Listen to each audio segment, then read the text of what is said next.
ఈ సంవత్సరం భారత వాతావరణ శాఖ రైతులకైతే ఒక గుడ్ న్యూస్ అయితే చెప్పడం జరిగింది. మనందరికీ తెలుసు కదా, గత సంవత్సరంలో వర్షపాతం అనేది చాలా తక్కువ నమోదైంది. అలా తక్కువ నమోదు కావడం వల్ల ఈ సంవత్సరం కొంచెం కొన్ని కరువు పరిస్థితులు కూడా ఏర్పడడం జరిగింది. అయితే ఇప్పుడు ఈ సంవత్సరం ప్రజెంట్ రన్ అవుతున్న సంవత్సరం, రాబోయే సంవత్సరం కానీ వర్షాలు మాత్రం చాలా ఎక్కువగా ఉంటాయని రైతులకైతే భారత వాతావరణ శాఖ అయితే ఒక గుడ్ న్యూస్ అయితే చెప్పడం జరిగింది.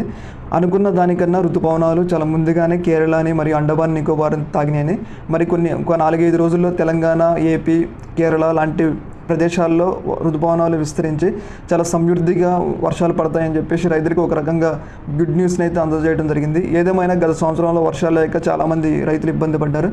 అలాంటి పరిస్థితుల్లో ఎల్నీలో బలహీనపడి వర్షాలు సమృద్ధిగా కురుస్తాయని చెప్పేసి భారత వాతావరణ శాఖ రైతులకు చెప్పడం అనేది ఇది ఒక రకంగా గుడ్ న్యూస్. మరియు వర్షాలు సమృద్ధిగా పడితే పంటలు బాగా పండి కరువు పరిస్థితులు ఏర్పడకుండా ప్రజలు చాలా ఆనందంగా జీవిస్తారని అయితే మనకైతే తెలుస్తుంది. ఓకే, మరి థ్యాంక్ యూ.